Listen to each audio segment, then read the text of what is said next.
All right, folks, good morning. Is that too loud? Tim tells me I'm too loud. No? Okay, good. All right, welcome and good morning. I would like to call the Will County Board Executive Committee meeting to order at approximately 11 a.m. If we can all stand for the pledge, let me choose, Mr. Radner, would you like to lead us, please? To the flag of the United States of America, to the republic for which it stands, under God, indivisible, with liberty for all. Thank you, sir. Jackie, I'm sure you can handle this now. Can you please take roll? Oh, Richmond. Butler. Dean Schlottman. Freeman. Awesome. Hickey. Logan. Newquist. Ortiz. Pretzel. Trenier. Williams. Van Dyne. Present. We have a quorum. Thank you very much. Before we move on to the approval of minutes, Mr. Pelkey, would you like to make a brief comment, please? All the microphones should be able to just turn on themselves. If we get too many microphones on, I'll have to shut you off because of the feedback, but it should run pretty smooth. We have today for approval, we have the minutes from the Executive Committee of December. The minutes for January are completed. We just didn't get them completed in time to get on the agenda for this session. February's will be on as well. We'll have those completed, but we will be up to date with all of our minutes at the April meeting on that. All right, thank you. In case there was any questions on that. Mr. Butler? I do have a question. So how does that work when we're back like 2-3 months and minutes and things go on, even though those minutes don't get approved? Like, Well, I mean, things get implemented and then the minutes get approved after things are implemented, or I don't know. well, the minutes are a record of the meeting. We're supposed to have those done within, but by the time the next committee meeting rolls around. What we've had this time around with the change in administration, we've been short-staffed over the last 3 months. I don't offer it as a way of excuse, but just by explanation. I've had the administrative assistants working around the clock. Minute Track has gone haywire on us, taking what should take us a couple hours to put together, as far as agendas are concerned, are taking us 5, 6, 7, sometimes 10 hours to get together because of Minute Track. We're also trying to stand up the new system. So at this point, I just want to stop you. I'm not faulting you for Yeah. being back on the minutes. I'm asking a technical question. So if we have a meeting and we take a vote and the vote is to do something, and then the next meeting, when the minutes from the previous meeting come up and they're to be approved and they're not ready, and then we go on to 2 more months, how does that affect? Do we go back and when those minutes finally come up and if they're not correct, does whatever, like a rule that was put in place because, wrongly, does that get changed? Or how does that work when we want to approve the minutes and then we correct them because something wasn't done right when it's 3 months old? I can defer to the state's attorney, Kevin, if you may. It's just a technical question. I just want to make sure so I know how to keep track of it.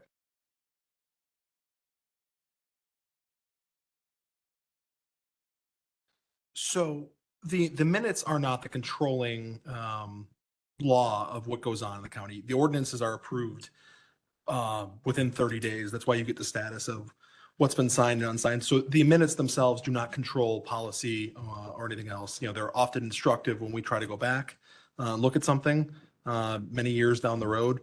But the policies or the ordinances that you are implementing are controlled by the signed ordinances from the county executive. So the minutes do not affect that. Okay, I'm going to carry this on after the meeting with you and we'll talk about it because, I don't want to take up too much time. Appreciate that. Thank you. So, thank you for that explanation, both of you gentlemen. can I get a motion to approve the Will County Executive Committee Board Agenda Setting Meeting, December 12th, 2024? Motion Freeman. Second Hickey.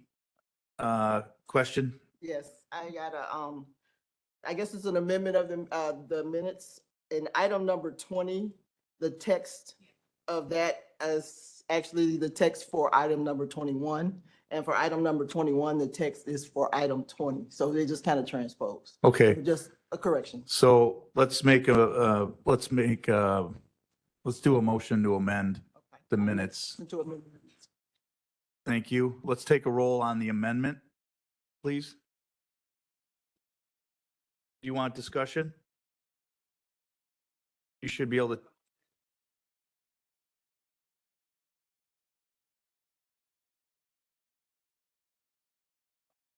Oh.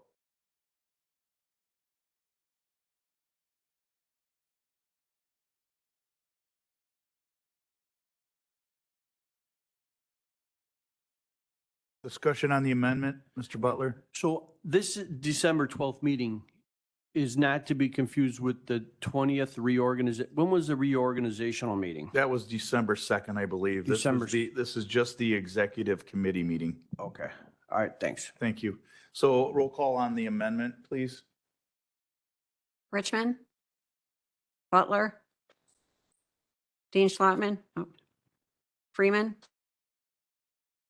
Hickey, Logan, Newquist, Ortiz, Pretzel. Yes. Trinier, Williams, Van Dyne. Yes. You have a form, or you have a. Motion carries. carries. All right. Can I get approval of the minutes as amended? I believe we had a first and a second. Previous roll. Thank you. Any discussion? All those in favor, please say aye. Aye. Any opposed? All right, motion carries. Thank you. We have no old business listed. Is there any old business to be brought forward to the committee? Seeing none. All right. Okay.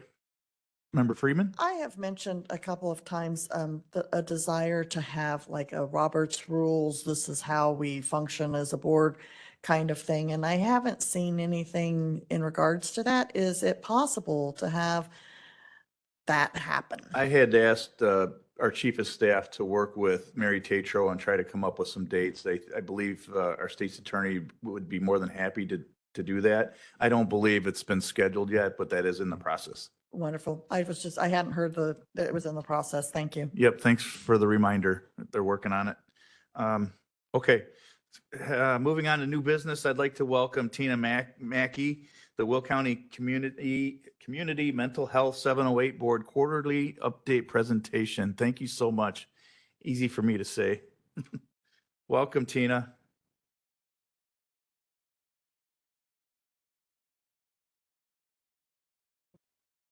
Good morning. Thank you. Happy to be here. Although I was prepared for a very little room. And now we're in a really big room, but that's okay.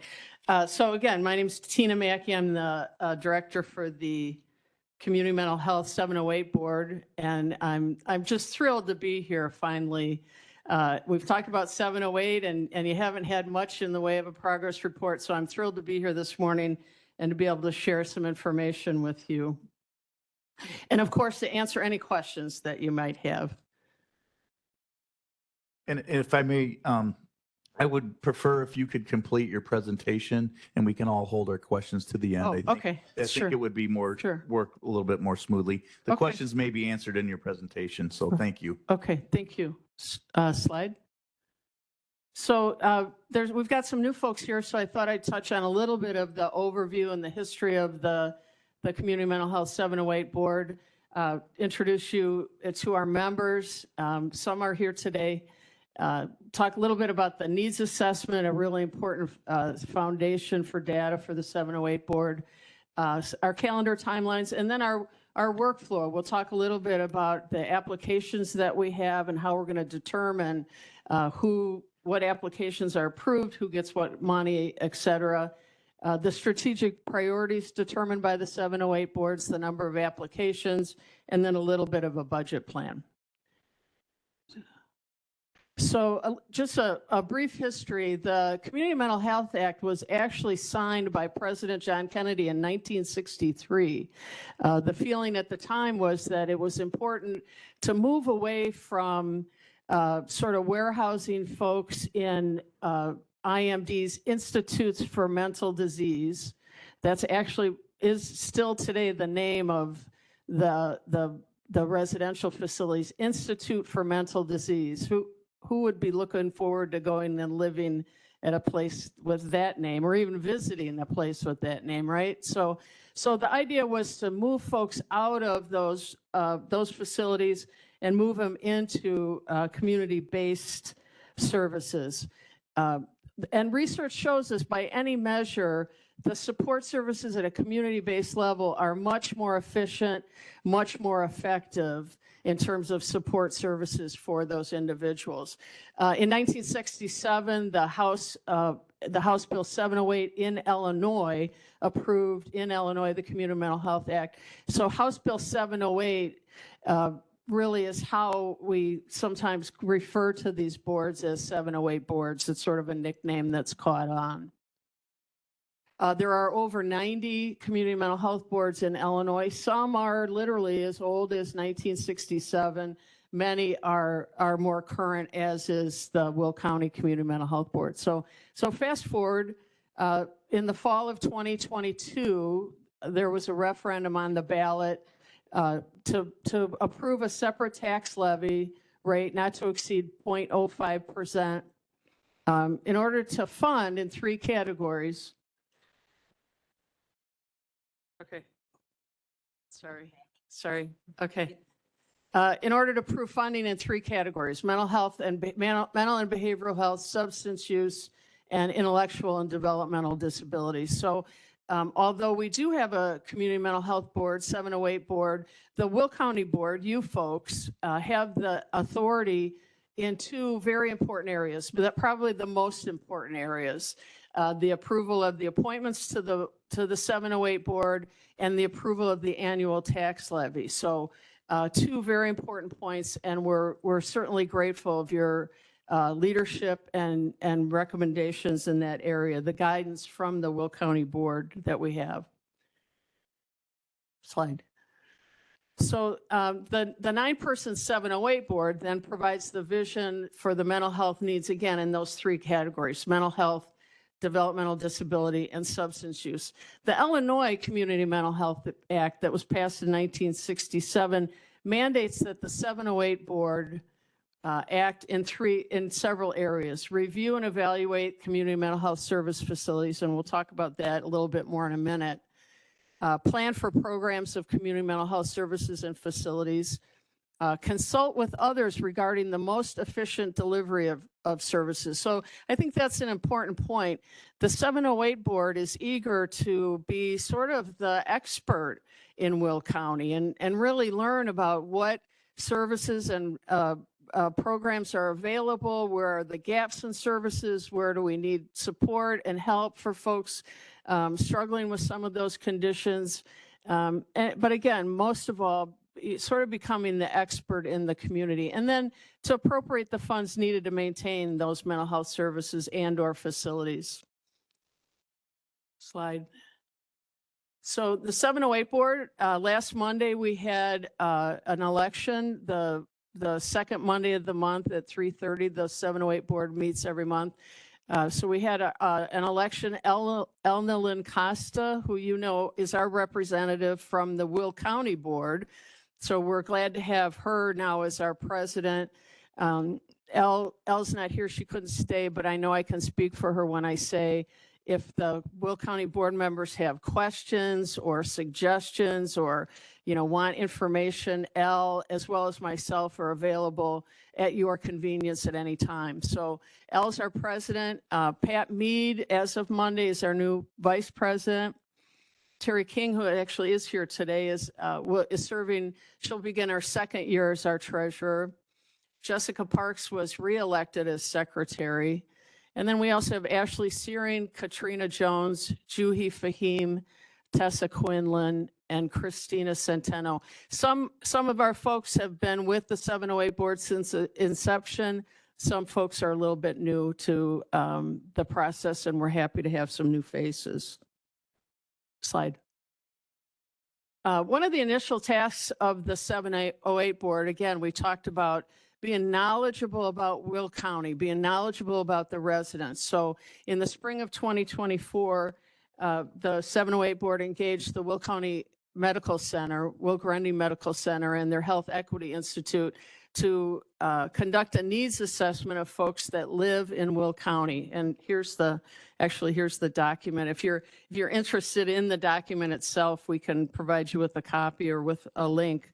But again, that gathering of data to create a foundation of knowledge of, where is the county now in terms of these services? And the feedback was from a variety of populations, not only the individuals who struggle with some of these the mental illness or substance use, but also families, loved ones who are trying to provide support for their loved ones to get help in these areas.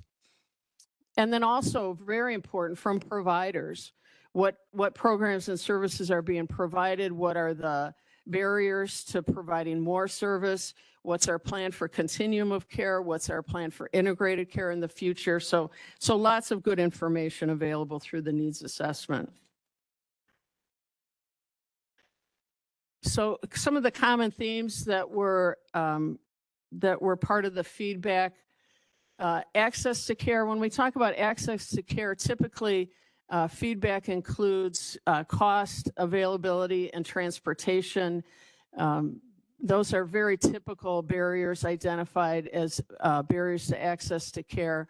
Stigma and the community. The stigma associated with a mental health disorder or substance use condition is still so pervasive in our communities that it really does sometimes provide a barrier to an individual or a family who is eager to get support. Sometimes a person just isn't interested in telling people about the challenges that they're having. So reduction of stigma is certainly an issue for us.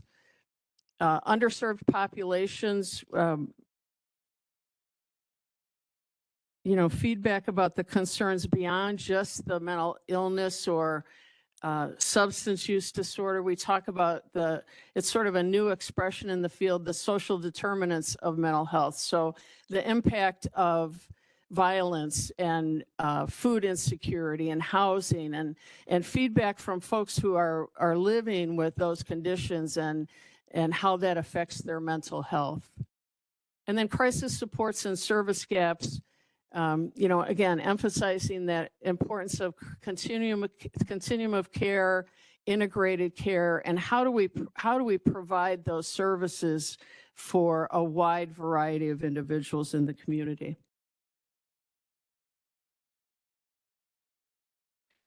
Based on the feedback of the needs assessment and some of those common themes, the 708 board has recognized some key factors.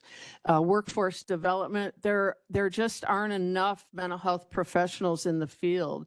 There's a shortage, and when we talk about availability, that shortage results in long lines or lack of availability for quick appointments for therapy. Sometimes it can be as much as 3 months before a person can see a psychiatrist. And if you're dependent on that person for a refill for medications, it can certainly compound some of the difficulties that you're having. Accessibility and transportation. How do we improve the transportation barriers that people struggle with? Community engagement and awareness. Sometimes there are, especially in transportation, sometimes there are services that are available, but we just don't know about them. Individuals and families just aren't aware of everything that is available. And then finally, post-crisis and service gaps.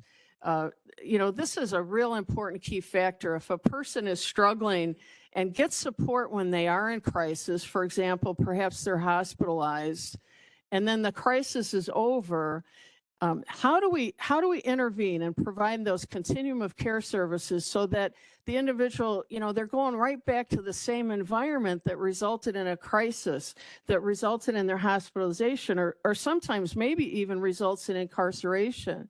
How do we impact the recidivism so that we're providing ongoing continuum of care, providing integrated care, so that we can interrupt that cycle in some fashion?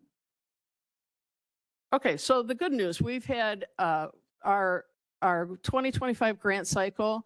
Applications could be submitted from January 2nd to February 14th. We've had 47 agencies or providers submit 58 applications requesting just over $8.2 million and a very comprehensive list of programs and services, lots of wonderful proposals for again, services in the area of mental health, substance use, or intellectual developmental disabilities, and district-wide. Every part of the district has been identified as a service area across the scope of these applications. Our anticipated award date, we're hopeful that by March 21st, which is coming very quickly. But we're doing a good job with the scoring and that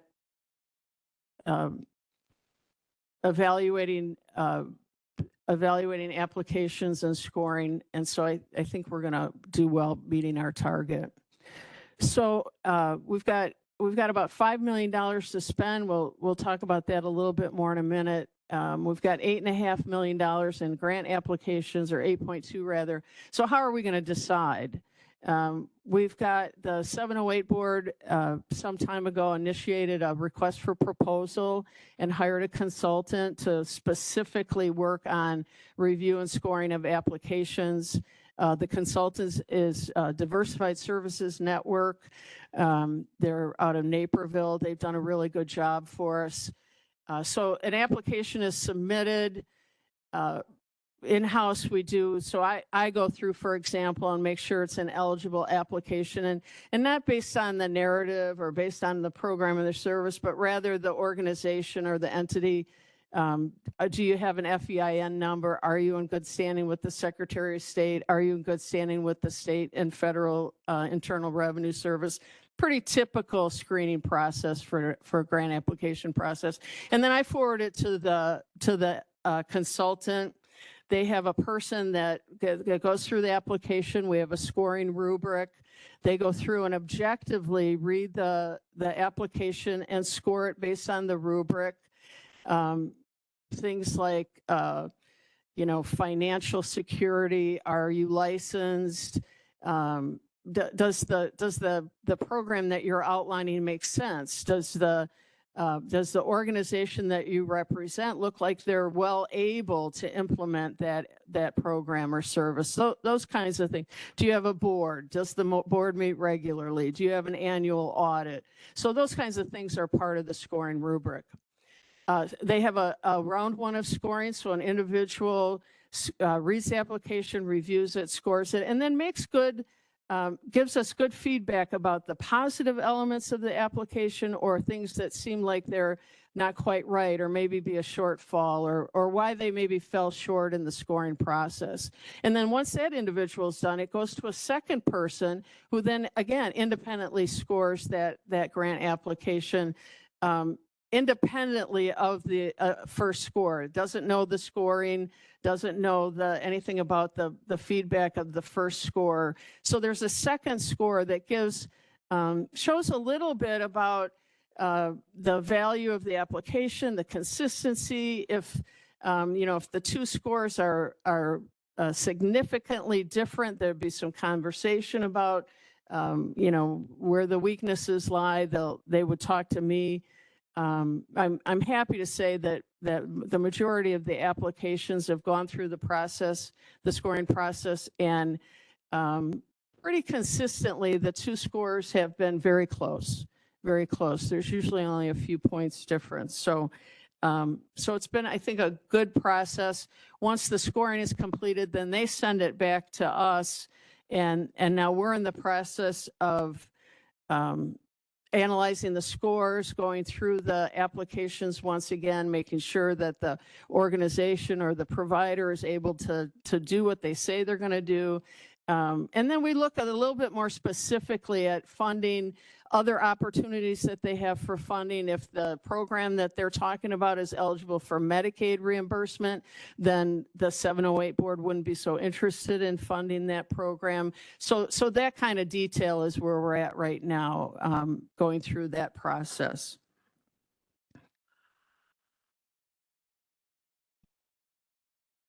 So the 708 board, again, has been, we're really at about 2 years that they've been in service.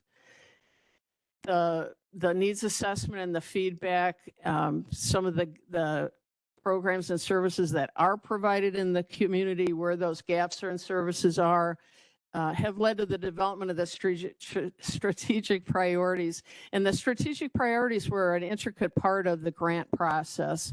The notice of funding opportunities specifically talked about, these are our priorities when you're submitting your program or service for grant funding.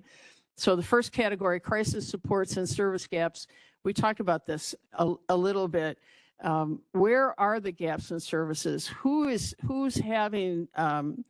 struggling and not finding support in the community? Who's not able to find the help that they need in Will County? And we specifically want to look toward children, young adults, and families, and think about this next generation of folks. How do we provide early intervention and prevention so that at some point, perhaps someday down the road, we aren't looking at adults that need significant support and services. And this paradigm shift towards support for early childhood prevention and early intervention is really an important trend.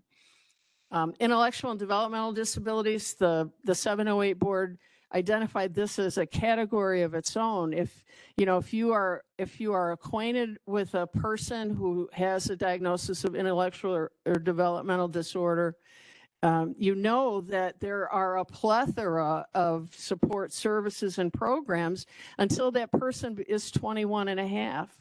And then the support sort of falls off a cliff. There's not much out there, especially really important leisure, socialization, recreation opportunities.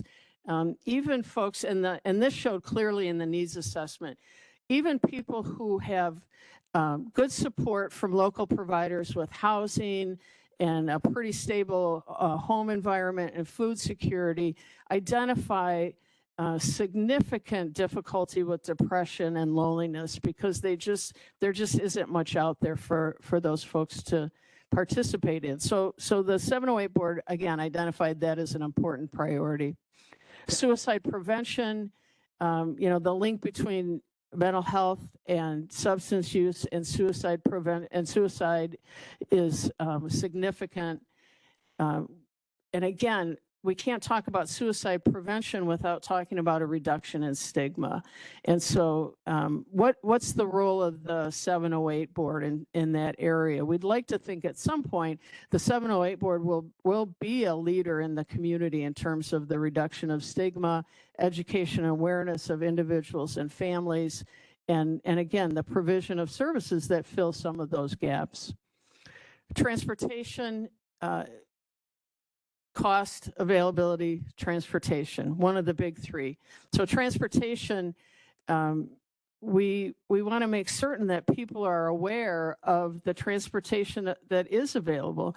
The county access program, Joliet Township has a ever-growing transportation opportunity, making sure people are aware of those programs, making sure that the availability of the information is bilingual. So some of those things we've identified as an important priority. And then certainly workforce development. Being able to incentivize people not to just go into the field of mental health and increase the professionals in the mental health field, but also retention. Retention is a significant liability to the mental health field and substance use field that, people aren't necessarily staying in the industry. And so How do we improve that? How do we encourage professionals to enter the field and then stay there when they have? Okay, so a lot of information. So a couple basic graphs about the fiscal health of the 708 board, our fiscal year flow chart. And again, this is our first grant cycle. The 2025 is our first grant cycle. We're learning. We met with the Treasury power and accounting and some of the financial folks and talked about, logical times for grant applications and grant submittals and the flow of money. And so this is right now our fiscal year flow chart. Although, everything that we do right now is certainly up for discussion. The grant applications, again, were you could apply from January 2nd to February 14th. We'd like to believe that our grants will be awarded in March. The first half of the separate tax levy will occur typically in May. This year, and we'll talk a little bit more about this, but this year in June, the award was made to the Will County Health Department. And then in October, the second levy is then collected.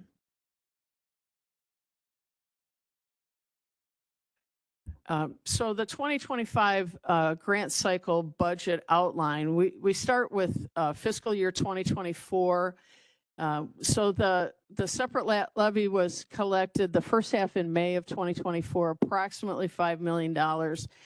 Like you saw in our flow chart, the June payment was made to the Will County Health Department of $4 million right away. Then the October levy was approximately $5 million collected. The fiscal year 2025 budget started December 1st. And so the Will County Health Department payment for the 2025 budget was made right away in early December. So $3,750,000 of that first round of levy collection was paid right away in December. So we've paid that technically prior to the 2025 levy collection. So I think that's important to note that although considerable money was collected, a significant payment was also made following each collection for 2024. Our bank balance right now is $2 million and some dollars. We have the May levy will occur again in 2025 and the October levy. This year, our levy is at $8 million rather than 10. So we'll be collecting approximately $4 million in each cycle. And so our grant award distribution plan for this 2025 grant cycle is $5 million. You might wonder, well, if you have $2 million in the bank, how are you going to award $5 million in March? So the awards are, we make the selection, notify the grantees, but the grant cycle is, this grant is a reimbursable grant. So people will have knowledge about the promise of funding, and then they will begin their program services, their plan. And then as they incur expenses, they will quarterly provide documentation to us for reimbursement. So the payments for the 2025 grant cycle will be spread out over the balance of the fiscal year calendar year. Our operating is about 347,000, give or take. And then we have a projected balance at the end of this fiscal year, primarily because we want to make sure the Will County Health Department has had two payments from us, about $7,750,000. They're doing great work. They're doing extraordinary work. They report to the 708 board each month. They're doing excellent work. And so we want to make certain that we're able to sustain that funding in the next calendar year, because right as we stand here today, we don't know what the 2026 levy will be. And so, we want to make certain that we have the money. The other reason I think it is important that we want to, we don't want to deplete the amount of money in the bank, but I went to a active shooter conference for sponsored by the City of Joliet and the Joliet Fire Department. And every single presenter that was there, they had folks, it was an excellent conference. They had folks there from Las Vegas and Highland Park and Nashville. And every single presenter said that the one regret that they had in hindsight was that following their active shooter event, they had no plan for support services for the community, for first responders, for victims, for survivors. And so we've talked with the fire department and the police department and some others, and that may be a role that the 708 board could play. Of course, we hope that we're never faced with that, but that might be a role where some funding might be available for follow-up and perhaps what might be a devastating event. And again, God forbid that would occur. But so there's a couple different reasons to have some money in the bank. Again, primarily because we're not sure what the fall levy will be. But that's where we stand so far today. I would entertain any questions that you have. And again, I'm scheduled to present quarterly. This was information that I thought it would be helpful to you. We're always welcome for guidance from the Will County Board, of course. So any other information or anything else that you'd like to be included, and I'm always available at your convenience if you have questions or suggestions. All right, thank you. We will open it up to questioning. I think I see some lights on, so I'll start with Member Trenier. Thank you, Chair Van Dyne. I just would like to see what the 47 agencies were, Oh, if okay. that's possible. If you could just send that out, give it to Sure. the Chief of Staff. That's all I needed. Thank you. Okay. All right, thank you, Jackie. If you have a minute after, I have the list if you want to look at it. Member Butler? So I was wondering how that went. I think I was better listening to it than reading it, that chart. Okay. But, so are you saying that all awards have been done or you're still in the process of awarding? Right, we're still in the process. We've got a lot of narrative to wade through, and the scoring is helpful, but probably our biggest challenge right now is how to narrow the awards to the $5 million available. The applications, excuse me, are excellent. They're, it'd be wonderful if we could fund every application at the full request. But so that's gonna take some real challenge to do that.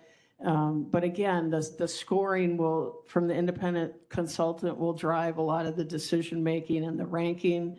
So Go ahead. is it, once you go through all the applications and you finish all of them, then the awards will go out, or do they trickle out as they go? No, we'd like to think that, if and when it happens, it will all occur at the same time. Thank you. Thank you. Member Hickey? Thank you. I really appreciate the presentation. It was very helpful.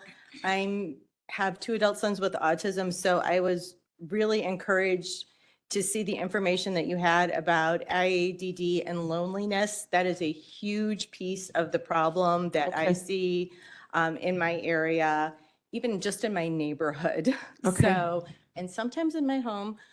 So I really, really appreciate that. I was curious if there was any, when the first time I saw workforce development, I got really excited because I was like, oh, this is for people with mental health issues. And yet I understand that that's actually for providers, and it is a huge problem. I understand. Is there any appetite? And I realize you guys have taken on a ton right off the bat here, but is there any appetite for looking at workforce development of the IADD population? Actually, we do have 2 applicants that's their proposed program there, and they are folks that have providers in the community that have a long history of expertise and working with the developmental disability population. And so I think that they will do well in the process. Fantastic. And I did want to point out that Diversified Services Network has offices right in Will County. So kudos to you for picking a Will County provider. Yeah, they're new. They're new to Will County, is my understanding. They were, their pricing was more reasonable, which was, ultimately so important, but it was nice that they're located locally. Thank you so much. Keep up the excellent work. Thank you. Mr. Richmond. Thank you, Joe. So there was a couple of your slides that didn't agree with what was on. I know, Okay. my apologies. Yeah, if you could just send up. I had a update. couple typos and, Yeah, my, The org chart number 5 and number 13 is the ones I noticed. okay, So if you could send out a clean copy to, I will. that'd be great. Thanks. Thank you. Thank you. Again, my apologies. I had a couple of typos. Thanks. Member Ogala. Thank you. So with my experience with this is I had a friend who had a mental health crisis with one of her kids, teenager. And she had a difficult time finding anybody that could help. So I'm just wondering if there'd be a card or something that you could create for us that we could pass it on. Oh, okay. So we had a couple in our pocket. People ask us questions all the time, so we could pass it on because I try and help when I can, but Excellent. sometimes you don't have the right connection. Sure. You would have that connection. So I think that would be really good. And Excellent, I do. okay, and then also, do you reach out to like the high schools and junior highs at all? Are they aware of you? We were pretty comprehensive, I think, in our promotion. We have some schools that are applicants with some excellent program, but we also have non-for-profit providers that are in the schools that are providing mental health, particularly mental health education awareness, substance abuse education awareness. So yeah, we do have input from those populations.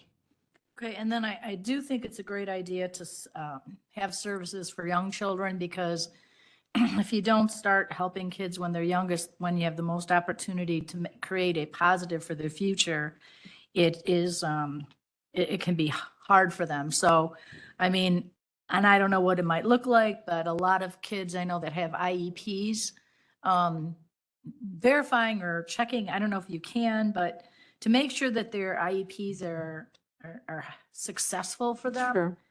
I know we have some really great schools here in Will County for children with behavior issues and other challenges. And I think they've done a great job at that. And what I found lacking, because I adopted my 3 kids and one of my kids had to go to school like this, was the information to the parent so that they understood why it was good that your kid was no longer going to be in the public school here, but going to a special school. And I think that information would be very beneficial because when you're the parent struggling with that situation, you feel it's such a loss because you don't know Right. what to do or where to go. And they don't want you to talk to other parents who have IEPs at school, which is crazy to me. Yeah. Because if you have that camaraderie, you can understand I'm not the only person in the room not wearing green today like I did at the Forest Preserve. So, that makes you feel part of a group and you understand you're not alone. So I don't know if you guys could do anything with that, but that's where I've seen we could have some needs. And it may not be, of course, this year, but as you move forward with this. Well, and all good points. Spelled out in the notice of funding opportunities specifically is how sometimes the responsibility for obtaining services for our loved ones falls to families. And so peer support for families is really one of the really important strategic priorities of the 708 board. Peer support for individuals that are struggling. And quite, I mean, you're spot on. The research will show us that from birth to 5 is where it's at. I mean, that's where the early intervention and prevention skills have to take place. Even simple skills for parenting that should be shared with parents. Again, with that idea that you're not alone. There are other people that are struggling in this way too. And just one more thing, Joe. At the county here, we used to have a big symposium in the spring. It was in, I think it was in Bolingbrook, where we brought all groups together that provided some sort of mental health, and we no longer do that. And I think that is a positive because it draws, like, of course, the different organizations, agencies, Right. but also the public could come. So a parent could come and just get to meet people and have that opportunity to show up for that day. And they had like a big area where they had a lot of vendors available for people to go and seek help. And I think that was a positive. Okay. So that might be something, you know, to look forward in the future. One of the requirements of the providers who are awarded money is participation in some kind of collaborative effort. And so, you know, what you're describing is certainly what we sort of have in mind. So I like your idea, though, that to include the public. Thank you, Tina. Thank you, Judy. And, you know, you did notice, I appreciate you bringing up the youth. You mentioned the high school and also the younger children, but I don't want us to forget about the college, at the college level either. You know, we have children that are growing from younger children to their adult life, and a lot of them have struggles as well. Sure. Thank you. Member Freeman? Thank you. If I could first respond to a couple things that were mentioned. I do know that they do have in our county at least once a year. I don't know if they call it a symposium, but I will check on that and provide information. I attended one a couple years ago and it was really good, but I can look for that and try to get that to you. But I have a question about, you're going to be doing this every year, going through the application process, correct? I hope so. So if I apply this year and then I apply next year, is there, does that like put me lower down since I've received some help already? No, I wouldn't say that. In fact, I think it's, you know, we've got a quarterly reporting requirement of the awarded agencies. Funded partners will have to demonstrate that they're doing with the money what they said they were going to do.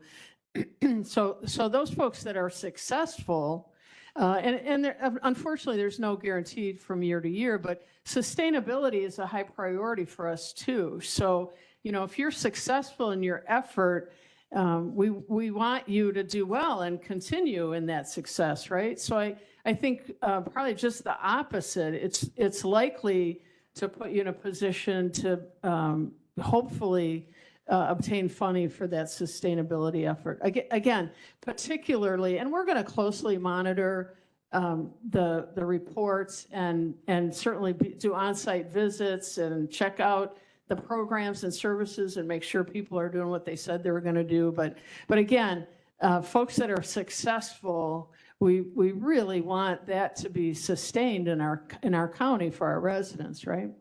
I was hoping that's what you were going Yeah. to say, Okay. because I know like with Stepping Stones, they used a lot of their, I think it was ARPA funds to help with the remodel of their facilities. Sure. And that provided them a little extra cash and an idea to expand to allow women and children. And so that they are now building that. And so it's like, you know, to be able to support this and expand, I think is a good goal. So thank you. Member Newquist? Yeah, I have a question that I feel like I should know the answer to, but I realized I don't. Let's say I have someone call me, a constituent, and they need help. Most of the time I have them go to the Center for Community Concerns. Okay. When would make the most sense for me to refer them to the 708 board directly, if it ever does? Well, 708, or the Center for Community Concerns is a good referral for housing needs. So the 708 board, you know, you can refer anybody to me and I will help them as much as I can. We don't actually offer programs or services, but especially following this grant cycle and the applications that we've had, and I've been out in the community on site visits and talking to providers. So I have a pretty good scope of knowledge about the programs and services that are out there. So anybody can talk to me. But I also, you know, when we talk about substance use or mental health, integrated care, I usually refer people to the Will County Health Department. Well, on that You know, too, they do a really good job. And again, with the money provided by the 708 board, they have considerably expanded their behavioral health opportunities, not just in Joliet, but in Crete, Right. and at their Crete Money office and in Bolingbrook. And the neat thing about the Will County Health Department, I mentioned that concept integrated care. You know, we talk about the importance of integrated care, that we're not saying, okay, today we're going to talk about mental health, and then next week you're going to go talk to somebody about substance use. We recognize how that needs to be attacked simultaneously, and how important that connection is. So, and the Will County Health Department is doing that. You know, they're not saying, do you want a substance use help or do you want mental? They're saying, hey, come on in. We'll do an assessment. You're likely need both help in both areas. And so the Will County Health Department is an excellent referral. And there are other providers. You know, VNA is a private provider in the community.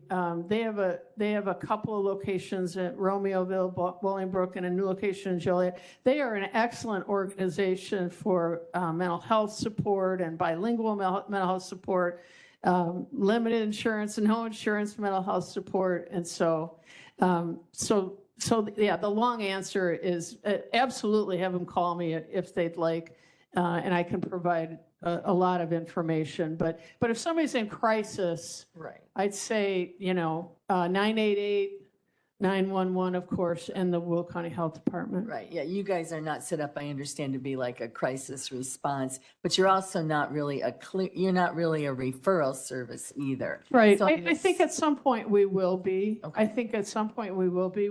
We'd like to think that our website will be built toward that effort. We're looking toward a website that offers referral information and up-to-date information about programs and services, special events, symposiums, et cetera. Okay. Thank you.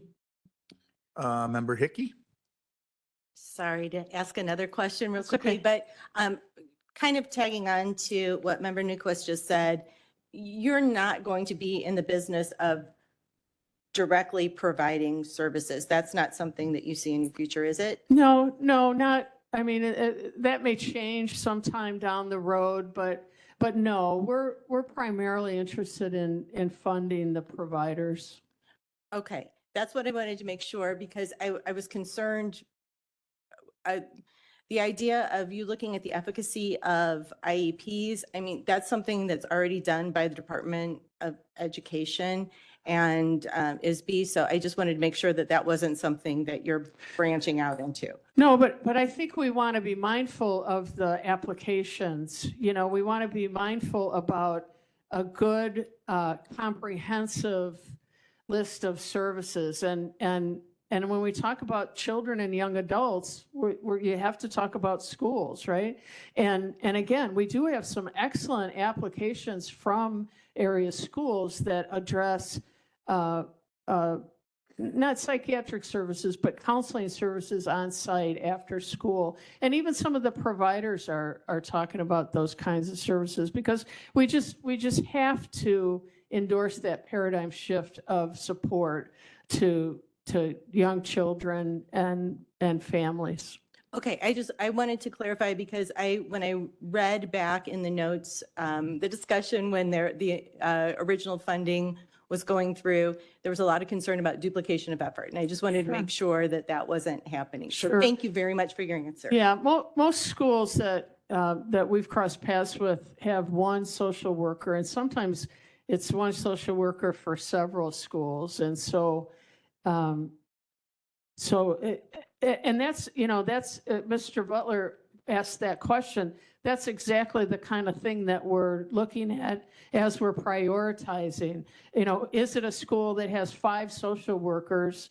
Do they need us? Or is it a school that shares a social worker and is there from 10 till 12 on Tuesday and Thursday? Could they benefit from some additional support? So that's you've identified exactly the kind of thing that we're trying to wade through. Fantastic, thank you. And let's hear it for the school social workers. They're fantastic. Member Freeman. And I'm sorry, I have one more question too. I just want to clarify, because I have a feeling it'll come up in a few months. At the end of December, you're going to have roughly a little over $4.2 million, correct? That's our plan right But now. that's not like extra money, right? Well, It's for next year. if I was going to, if I'm giving you an answer today, my answer would be that it's so important for us to sustain the good work that the Will County Health Department is doing. And so it's kind of like an insurance plan that, we've got, depending on what happens in the fall of this year, we do have the money to sustain the health department grant. And again, God forbid, there's some other thing that happens in the community. It's important for us to have some dollars to be able to play a role there. Yep, I just wanted to make sure, because I knew that it was designate or it was planned to go somewhere. And also, someone comes in with an emergency or something that you're like, yes, I have this money. I can do this for you now. Yeah, well, Thank you. and don't get me wrong. I would love to say, hey, we got $9 million between now and December 1st. Let's Katie bar the door. Let's award it all. But I just don't think that would be, I just don't think that would be a good plan. And the 708 board is also conservative in their approach. We want to be mindful of sustainability every year, be mindful of the needs of the health department, be mindful of having a few dollars in the event of an emergency. Thank you. All right. Well, thank you very much, Tina, for Okay. coming in. Thank you. Thank you so much for your time. Thank you. Again, I'm available at your convenience.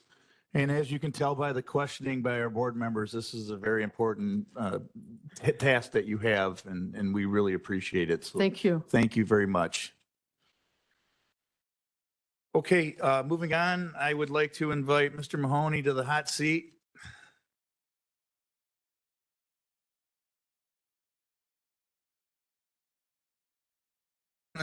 Okay.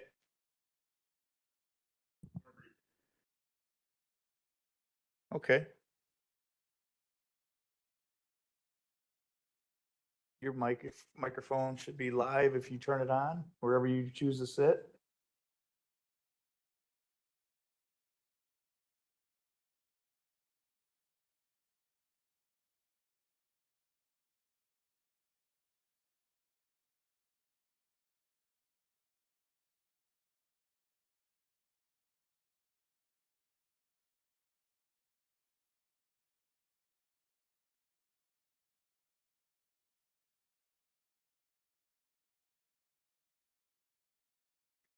All right, Chair. Thank you on this. Mike Mahoney from the Executive's Office. And this is something that has been brought to our attention by not only some retailers in the area, but also some board members. And so we wanted you guys to be aware of this issue and have some background knowledge on it. This is going to be an on-premise consumption license for liquor in Will County, unincorporated Will County is where we do our licensing. And so right now, and Marguerite will be able to explain it much better than I, but we allow for retail, which packaged liquor, and then we also allow for on-site consumption in a few small areas where we allow an overlap. Why this is becoming an issue at this point in time is with the recently allowed video gaming in the county, in the unincorporated areas of the county, the state requirement is that you have on-premise consumption of liquor to have a video gaming license. And so we have run into some retailers, packaged retailers, who do not have on-premise consumption, nor do we allow that in the county, who have been looking and calling a lot of you to see if they can get on-premise licensure to get video gaming. And so with that, I'm going to toss it over to the expert to run through how it reads in the eyes of land use currently. Yeah, so Marguerite Kenny with the Will County Land Use.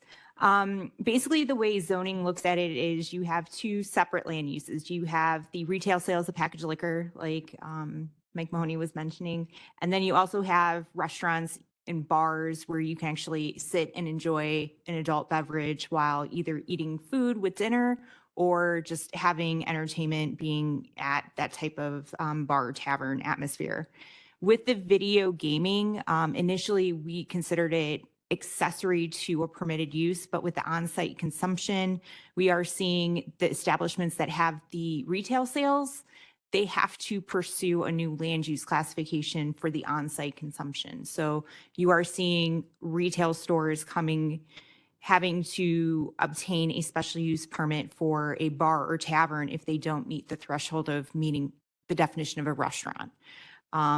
So if they are a restaurant and they have on-site consumption, it's really just going through the liquor control or the liquor commissioner's office to change their liquor license. But really with the packaged liquor sales, they have to go through a special use to then see if they can get a liquor license from the liquor commissioner and meet the liquor control ordinance. The other option is with gas stations. They're kind of in the same boat too. Since they are not selling food that is 65% of their income, they're going to be classified as bars or taverns and have to come through as a special use permit for that in order to get the license for video gaming. So the problem before you is technically it would allow a gas station to open a bar as well with that type of classification. So just how the zoning ordinance reads right now, the question would be, would a text amendment be appropriate to clarify definitions? We have a definition of ancillary liquor service, but that has been in the past and continues to be related to restaurants or types of uses where it's more accessory to a principal use that's permitted in the district. So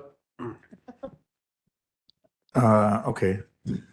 I have a comment too, but I will defer to the committee. I didn't see who came up first, so I'll go with Dan, then Frankie, and then Micah. And me, I got Oh, one. and Sherry. Okay.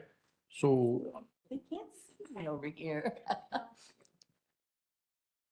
Mr. Butler? So I just had a question. What is the logic for only assigning gaming license for places that serve alcohol on site? I don't understand the logic of that. Like, is there a purpose for that? I can give you a somewhat vague answer, but it is state statute and it goes back to 2009. And the logic behind that at the time the General Assembly passed it and has not gone back to alter it in any way, a meaningful way. On-site, on-premise consumption gives you a mostly guaranteed 21 plus crowd or some restraints on access and the ability to them of that facility to have liquor being a controlled substance, have the capability to regulate video gaming as well. So video gaming only 21 years old or over? Correct, yes. Frankie? I'm sorry, Mr. Member Pretzel? Yeah, no, that's fine. I'm Frankie.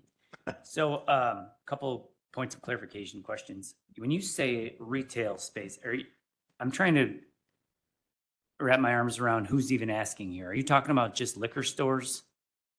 I mean, excluding gas stations, which seem to have their own set of rules. Are you talking about just liquor stores or are we getting requests from other businesses too? We have gotten inquiries from packaged liquor stores and also gas stations. I'm not aware of anyone else. And I shouldn't say just liquor stores. There are places that sell packaged liquor that are small food marts type of things, and where I don't know what the break in sales is, if it's majority liquor or retail food products. But they have a package license and are looking to expand to house video gaming. Yeah. All right. So this might be a little off track here, but I have gotten, since we've lifted the prohibition on this, I have gotten phone calls from local mayors and I've talked to a lot of people about it. One of the concerns is that these are going to pop up, you know, every open retail center is going to become a gaming facility.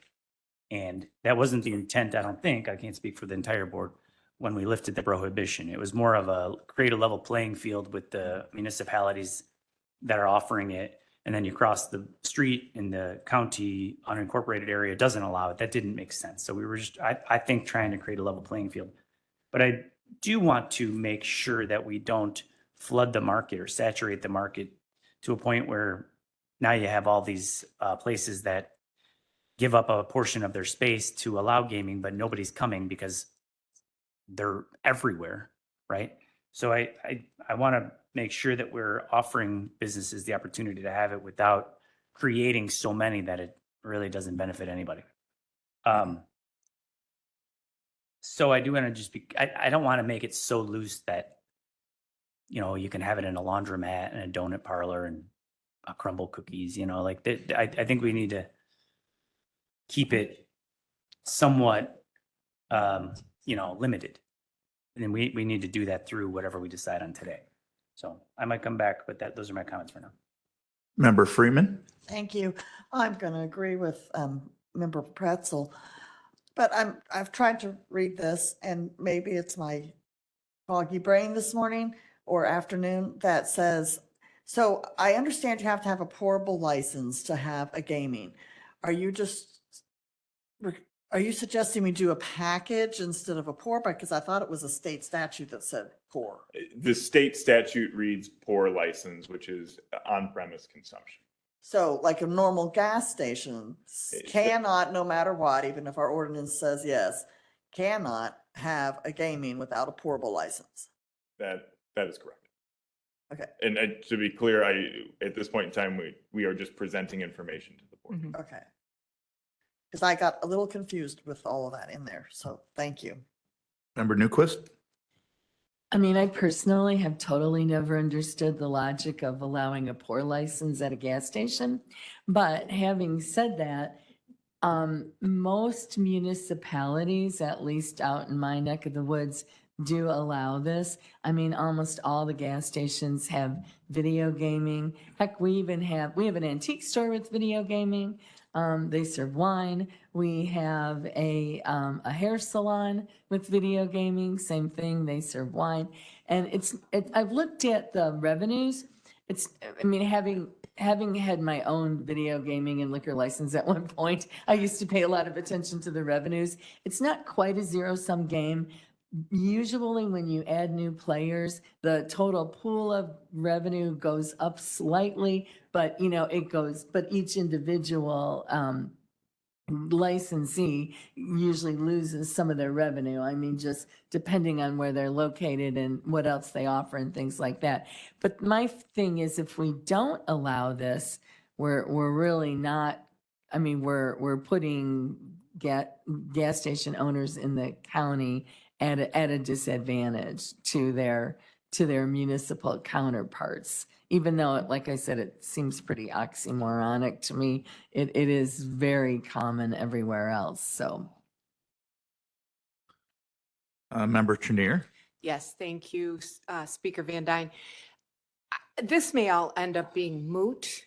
I understand there's a bill running through Springfield that's going to allow them to do gaming online, which means wherever your cell phone is, you can gamble.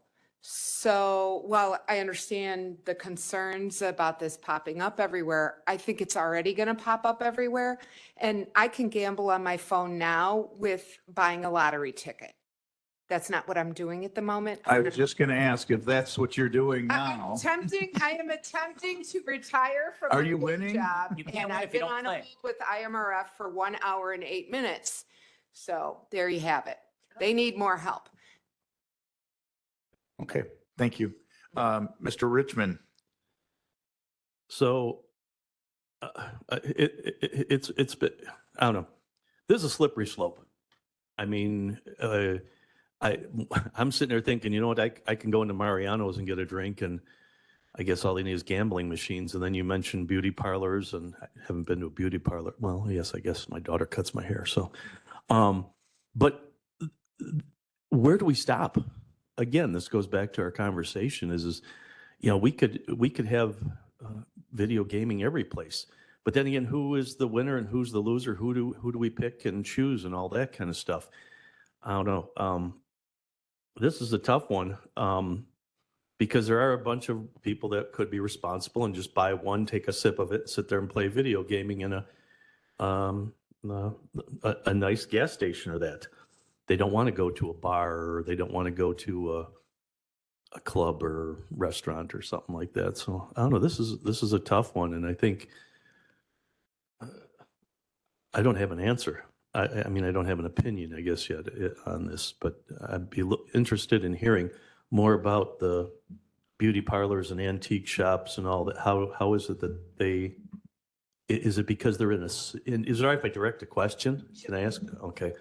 Is it, Sherry, is it because they're within a village limit and it's not a county? Is that? Well, they're within the village limits, so the And village freedom, has to and they allow allow it. But you still have to get a liquor license from the state of Illinois, and then you have to get a liquor license from the village. From the village. You know, and then you have to get your video license, your Yeah. video gaming license. But Yeah. yeah, it would be up to the village, I would think, to allow that. Okay, so it's within village limits, yeah. So, I mean, and those are all competition for our businesses that are within the county's jurisdiction, that they are then put at an unfair advantage.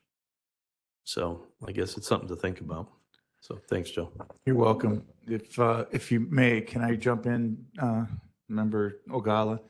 You know, the gas stations and the liquor, packaged liquor stores, their main purpose is to, gas stations, sell fuel, right? Sell snacks, sell pop, get on your way.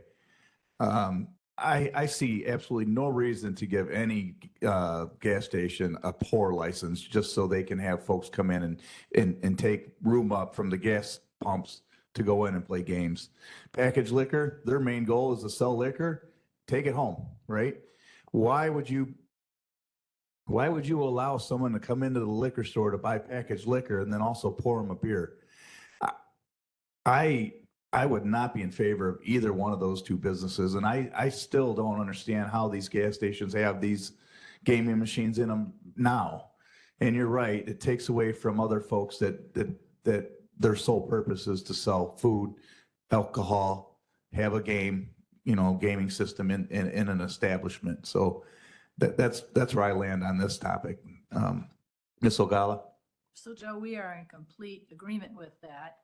Can you say that louder, please, Jude? Do you need me to say it loud? So I can tell you that at one time, when Sherry had her little restaurant in Stager, I did go there. It was a very cute, cozy little place. I meet my girlfriends who lived north. It was a perfect location, cozy, good food. But the difference with that is she had the staff. She had the insurance to do that. At a gas station, who knows who you're not having the same staff requirements. That changes, and you're an individual owner who was on the premises. I just do not think we should open it up, and I think the communities that do it at gas stations take away from a business who's gone out there, been established for a long time, has the resources, the insurance necessary to do liquor and have the gaming. I agree. When you go in the gas station, get gas and go. You go into a liquor store, buy your liquor, take it home, have fun with your friends and family. So I don't support extending this at all.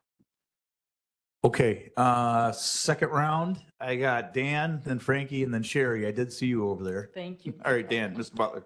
So does the county benefit from taxes at all from these machines? Yes. Yeah. The county does, yes.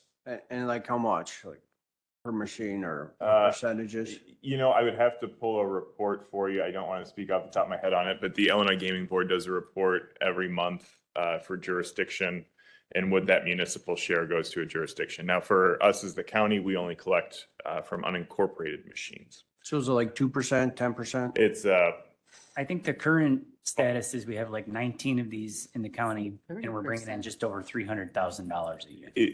that's round number is very close, and it's about 5% of the actual take, the house's take. So Goes to the muni. And are you just introducing this now because this bill is around and if we are in favor of it, we want to lend our support? Is that the idea? Can you be specific on this bill?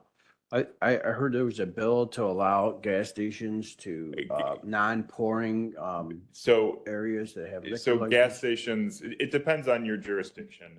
So how liquor license work in the state is the home jurisdiction. So for us, it's unincorporated Will County. For Joliet residents and Joliet businesses, it's the city proper of Joliet. They issue a liquor license based on the constraints they put in their own ordinance.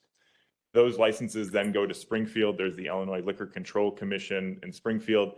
It's like a perfunctory stamp of a license, but it's a state license. Then I won't get into the whole 3-tier system on how liquor is distributed, but gas stations already have the capability to have video gaming throughout the state. And I just pulled this up, and it's kind of an interesting fact. Of the top 10 locations in the municipal limits of Joliet for video gaming, 1, 2, 3, 4, 5, 6 are gas stations. Okay, so you have to have a pour license, but gas stations that don't have a pour license are able to have gaming machines. That's what you're telling me? No, it depends on the jurisdiction. So we as a county do not allow on-site, on-premise consumption for gas stations. So it is our choice. It is We our wouldn't choice. be violating state statute. There's, we have a choice here. Okay. Well, Yeah, that's a good point. And so why you see some of these numbers so high is there's a diesel fuel gallonage, and that allows a gas station to have more machines. And so one of the examples here is the Delta Sonic Car Wash is the 8th highest handle generator in Joliet on Larkin Avenue. And they sell diesel there, but it's obviously not just a truck stop. They are allowed. they sell food, They have 6 machines. They sell food. They have on-premise consumption. but they don't pour. They have to pour to have a video game. So they do have to pour. Correct. Okay, so what we're saying is gas stations that do not pour will not be allowed to have these. Yes, that is correct. And so, yeah, in Will County, the ordinance we have does not So allow. is there any statute or is there any bill going around to change that, to allow gas stations that do not pour?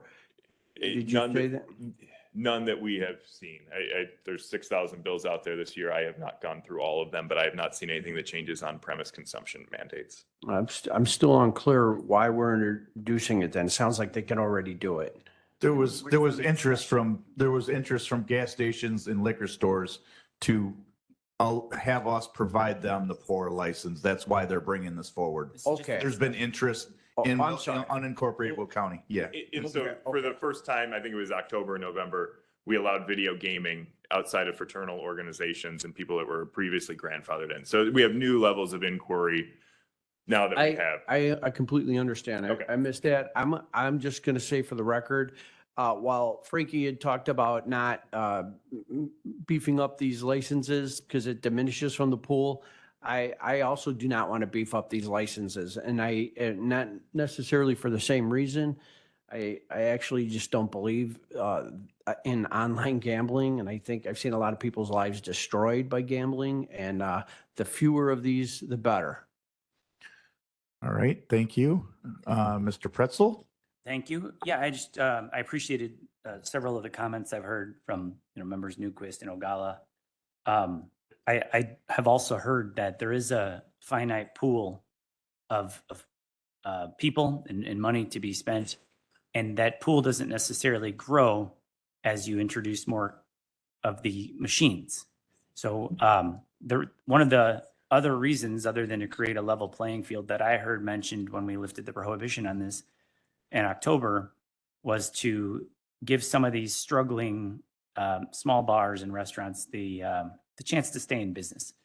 When I think about a pub or a bar, I also think sometimes you have dartboards and pool tables and other activities, games, but not necessarily with a gas station or a beauty salon. And you don't see as many liquor stores boarded up as you do bars and restaurants and things.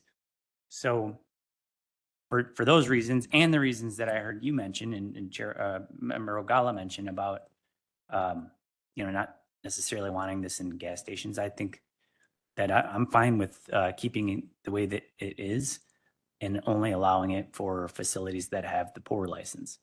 I also would like to consider over the next several months, us looking at, just like solar I've recommended, is creating some sort of we're only going to approve the gaming portion, so many per square mile. Like we wouldn't allow 2.5 mile radius or 5 within 5 miles or whatever. I don't know how we would do that, but I would like to kind of have some parameters on that and keep some control over how many we allow. Member Newquist? Thank you.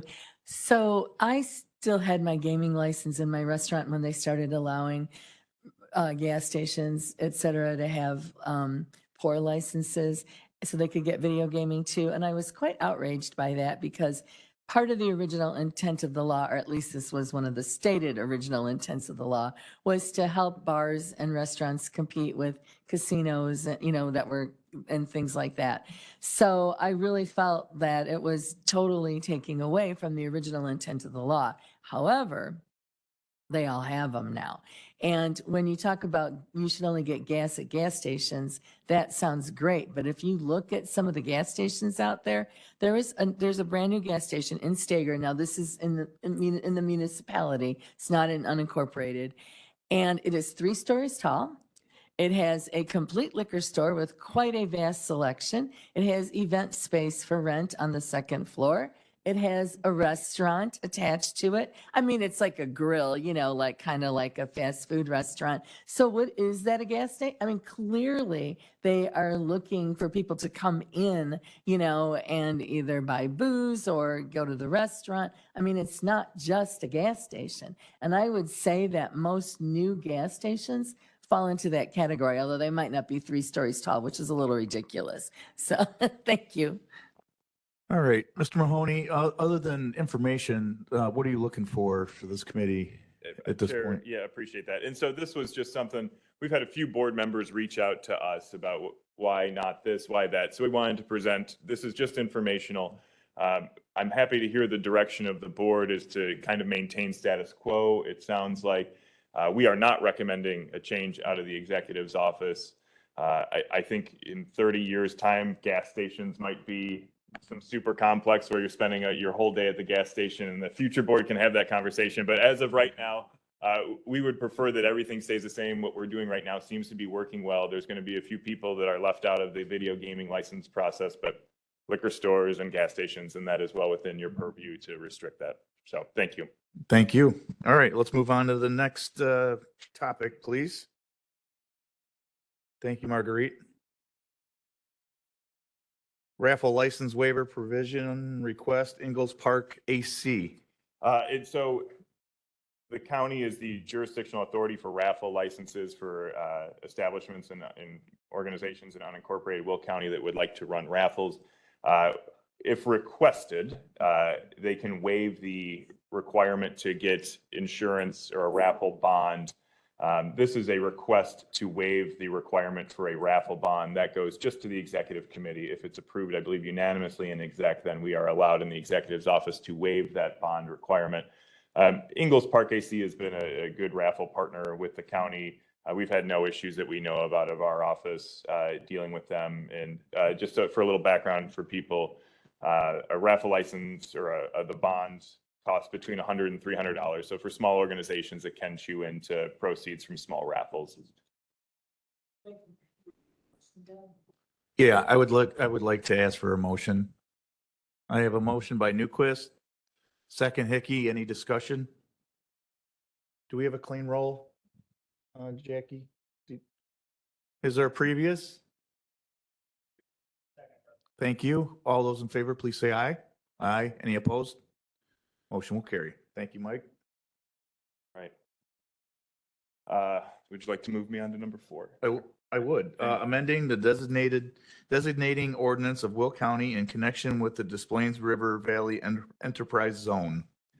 So 4 and 5 are going to go hand in hand. This is the Des Plaines River Valley Enterprise Zone. It's run out of Romeoville. The partners of the Enterprise Zone include Romeoville, Lockport, Rockdale, Joliet, and the county being the overarching organization covering all of them. What they are looking to do, and this was voted on last year, approved by the Enterprise Zone Board, and then it has since been approved by all those municipalities that I just listed. In the Rock Run properties, which is Joliet at 80 and 55, they acquired an additional parcel of land there. The existing parcels that they had before were all covered in this Enterprise Zone. They're looking to expand it to the new parcels that they purchased. What an Enterprise Zone does, for people who don't know, This allows for a sales tax exemption for your building materials. So they are looking at some, I think retail is going to be what they're looking at for that site. They haven't announced anything yet, so I don't want to say too much, but I believe it to be a retail site at 80 and 55 there. And then when that site, when the site gets developed, there will be a sales tax exemption on the building materials of the 6.25% that the state collects.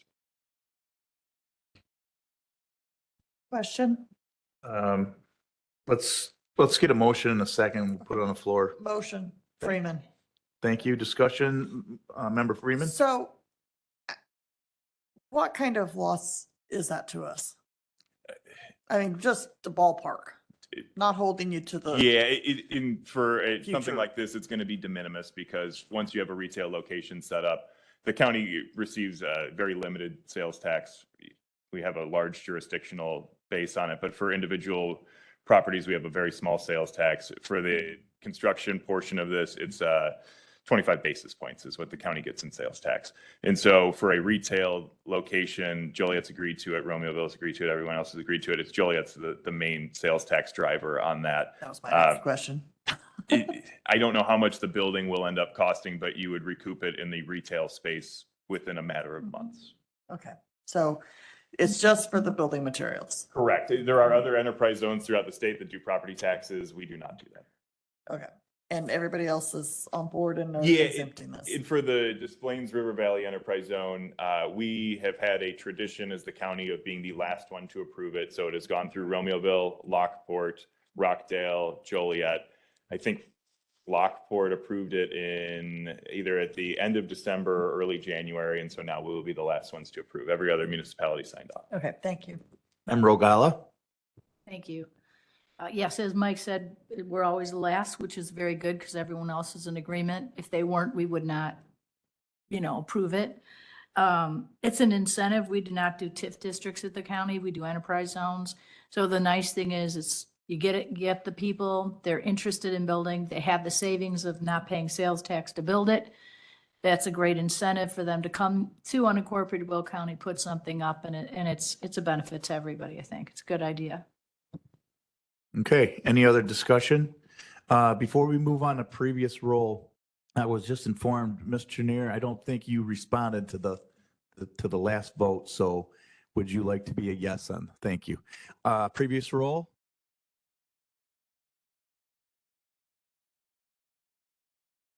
Yes. Okay, all those in favor, please say aye. Anyone opposed? Member Ortiz is opposed. Motion carries. Thank you. Number 5. Number 5, thank you, Chair. This plays off on number 4. We keep in ordinance the legal boundaries of the enterprise zone. 5 is the IGA agreement between all the jurisdictions that cover the enterprise zone. And then I just wanted to add in, and I had this in my notes and forgot to bring it up during 4, but if you go to Will County's GIS website, you are able to go to a tab called Business, and you can go through and it shows all the enterprise zones and where their boundaries are. You can zoom in, zoom out. It's much better than the maps the state presents to us, and also better than the maps that we have for this one. So you can go in and zoom in on that 80 and 55 corridor, see where the Cullinan property is, River Rock Run, and see where that southern portion is, where the parcels that they just picked up that would hope to be in this enterprise zone. Thank you. Motion? Second, Freeman. Thank you. And a second by Newquist. All those in favor, please say aye. Aye. Anyone opposed? That motion will carry with Ms. Ortiz being a no. Thank you. Thank you very much. Thank you, Mr. Mahoney. Moving on to number 6, a little background on this.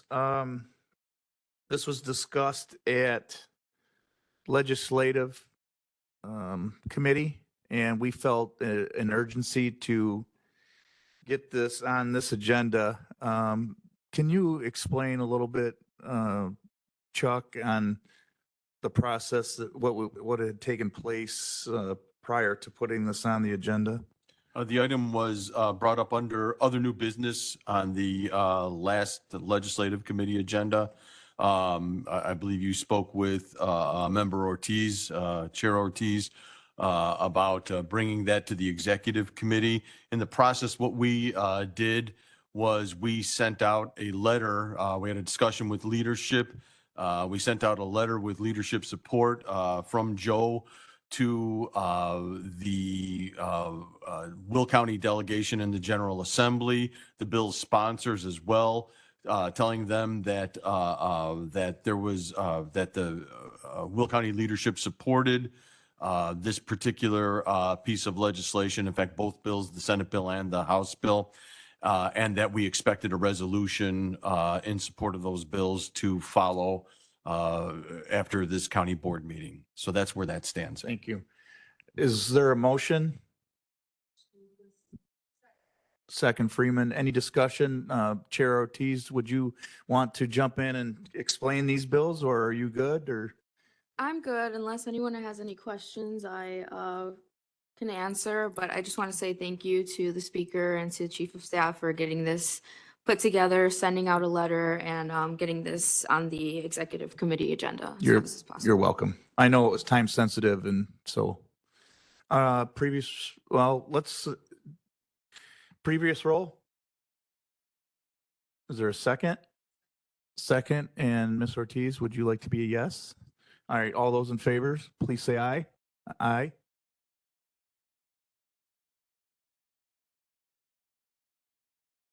Yeah, yep. Anyone opposed? Motion carries. Thank you.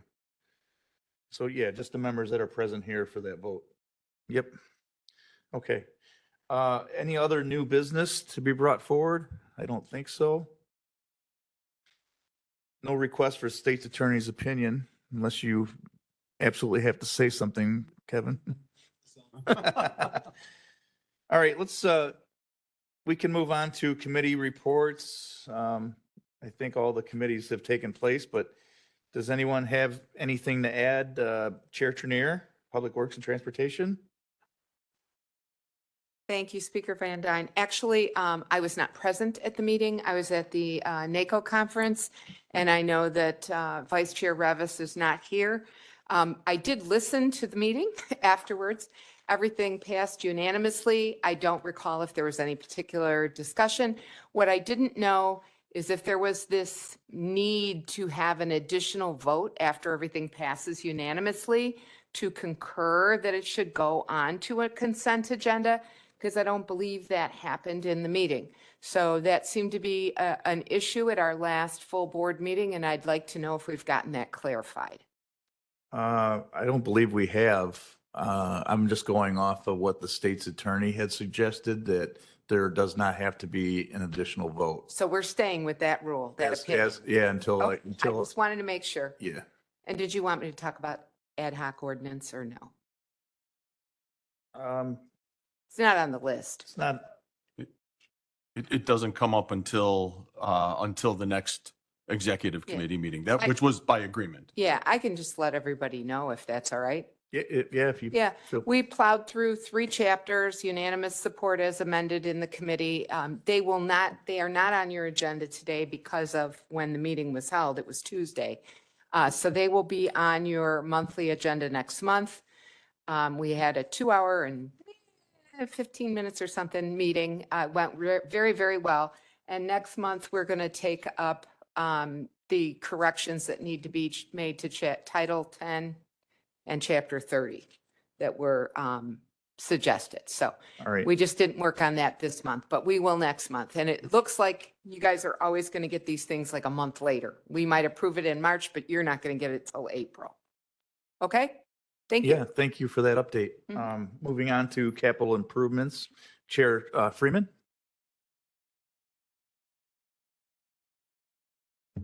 Oh, thank you. I'm over here having a chat, sorry. I was also at NACO, I listened in. We did not have any resolutions to bring forward. And I have asked that I have asked Mr. Oxley, my vice chair, since he was present, to do a small recap Thursday's meeting, if that's okay. Finance Chair Newquist. We actually had a reasonably, well, I shouldn't say short meeting, but it was a good meeting. Everything passed unanimously, and we had a very nice presentation from the Heritage Corridor Group. So that's really all I have at this time. We have the 4 resolutions that we'll be bringing forward. Thank you. Legislative Chair Ortiz. Thank you, Speaker Van Dyne. I just wanted to report that we passed 3 items out of committee unanimously. So look forward to those resolutions. One is a safe foods resolution. The other is supporting sustainable waste management. And the last is supporting Illinois Senate Bills 1397 and 1398. Thank you so much. Thank you. Chair Butler, Public Health and Safety. Speaker Van Dyne, we have nothing to move forward, so I have nothing to report. Okay, thank you. Chair Pretzel, Land Use and Development. Land use was as smooth as a baby's behind. We did table 3 items till next month. And then we did have 3 solar projects that were passed. Pretty non-controversial agenda. Please review it, but nothing I need to spend time on today. Okay. And just a side note, the quarry project did not come up because we voted to put it to the full board on the 20th. So that will also be part of your committee on your agenda. Yeah. Okay. Landfill was canceled. No reason to meet there. And we just sat through executive. There are appointments by the county. Okay. Appointments set by the county executive. There are none. No announcements or reports by chair. No need for executive session. Before we approve the county board agenda as amended, I want to note,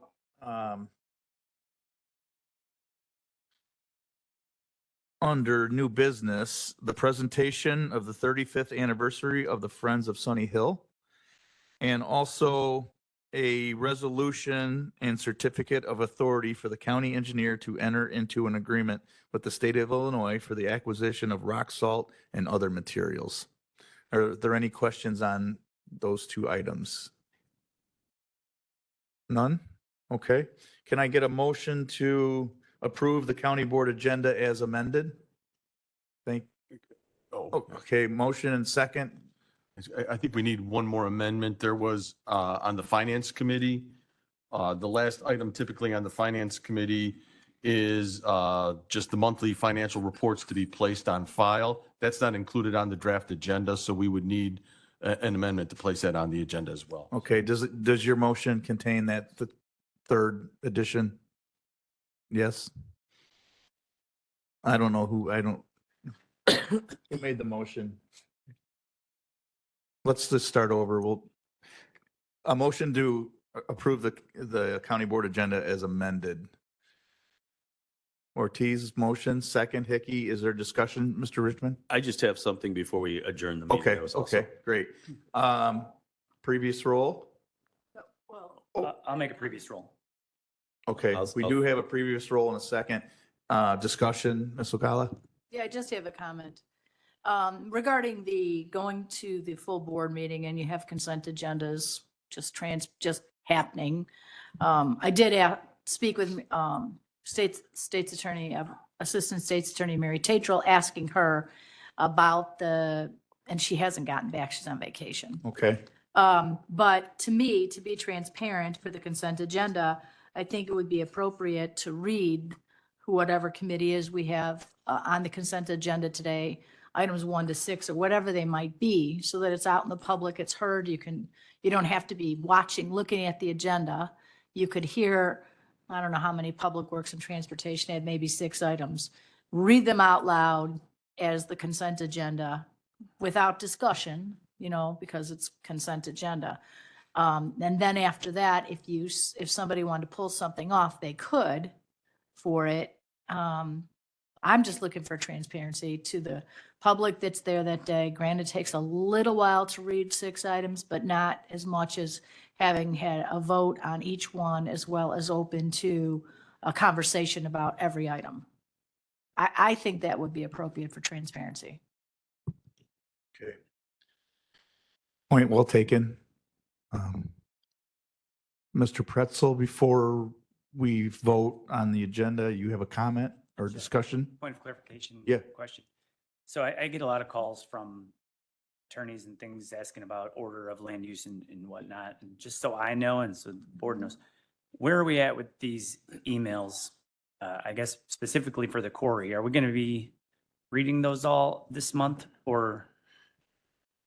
I know we voted to not, but that might not have counted this month. The emails that are addressed to the quarry still fall under the old rule where we have to read the emails into the record. There has been a suggestion, and I will anticipate overriding our rules with a vote of the board to try to eliminate the reading of these emails about the quarry. Since we already passed the new rule, it'll take a vote in order to eliminate reading them into the record. And for that reason, we have over 240 to read, and it's estimated to take about 4 hours. And we want the people in the public that are here to not have to listen to all of them for 4 hours and be able to speak. So I anticipate on making that motion to change the rules on Thursday if there is support of the board. Thanks. Is it just a majority? Glad I asked. Thanks. I thought rule changes were like 3/5, 2/3. Can you, 3/5 vote? Yeah. Okay. Discussion, So that would be similar to what we just did today in Forest Preserve. pardon? That would be similar to what we did today with Forest Preserve with the public comments that were submitted, Yes. just attaching. Yes. Thank you. And Chuck, you got something to add? When we do, whether those 240 emails are read or not, we will attach them under public comments to the agenda when we post the county board agenda. In addition, since that time, we've received another, 20, 30 additional emails that were received under the new rules. Those emails as well, properly received, will be attached to the county board agenda under the public comments as well. Perfect. Transparency. We like that. Mr. Richmond, you have a comment? Just a quick comment I happened to notice. At the end of our executive committee session, did we used to have a section where county board members could have a discussion? No, it was always, that was just on the full board meetings. Okay, yeah, okay. All right, that's the only reason Yeah, and I've brought that up on the different committees as well. I feel like there should be a opportunity for the committee members to speak on every agenda. There was. I can't answer it whether it was like that or not. We'll look into that. Yeah, because, and then sorry. The other thing, I just sent Chuck a note. Maybe what we might have to do is add the ad hoc on there, because in case there's discussion of any of the ad hocs, we technically can't have that discussion. So, So it's my understanding that the ad hoc, a full discussion on the ad hoc, whether it's the amendments that were, or the additions or the changes that were proposed under chapter 30, or all of the items that were approved just 2 days ago, would be up for a full discussion at the next executive committee in April, and then move on to the county board from there. and then, okay, Yeah. all right. I just didn't see it on here, and I think somebody mentioned something about an ad hoc, and I'm like, we got to be careful on that water that we tread, so, It'll come. okay. Ms. Ogala? Yeah, so we did have ad hoc on the second executive, just so that the ad hoc chair could give a report. That way, if you didn't attend the ad hoc committee meetings, which there were 3, we had 1 today, not today, the other day. Tuesday. And that way, everyone in executive, if you weren't there, you could hear what was said. You weren't voting on it, it's just a report. And of course, we couldn't have the updates from staff from Tuesday to today. So that's why it's good to vote on it next month. But I think a report is a good opportunity for the chair to have to say, we were able to get through, these 3 chapters or whatever it is. And that was our discussion. And so if somebody's interested, they could go back and listen to the WebEx recording and say, oh, that's what they talked about. Yeah. I think it's good to add it, not to vote on the Yeah. item, but just for reporting. So number 9 would, or after executive number 9 could be ad hoc report. That would be perfectly fine. Thank you. Yes. Nate, take note of that, Mr. Pelkey. Thank you. All right, so we do, another discussion item? I just want to add, based on Member Richmond's comment, those are, again, changes in our rules. What, if it's not in our rules, there's a sample agenda in there. It talks about how it should be laid out. If we want to add board member comments to committee meetings, or we want to add ad hoc, and maybe it's already on the agenda sample that's in our rules, I'd have to pull them out of my drawer here. But that's a rule change, and we would again need to take a vote, and we'd have to have a 3/5 majority. Yeah, there is order of business in the ad hoc rules. I mean, in the county board rules.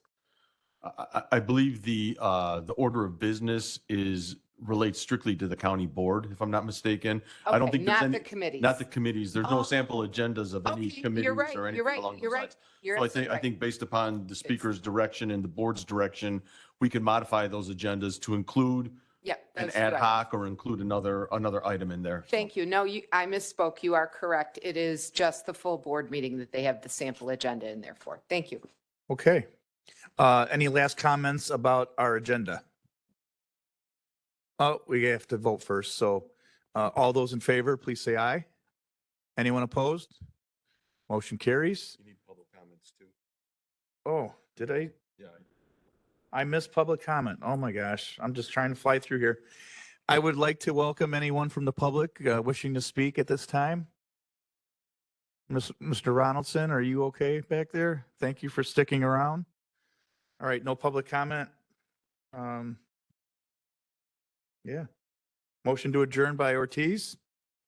Second, Ms. Trenier. All those in favor, please say aye. Motion adjourned. Thank you. See you next week.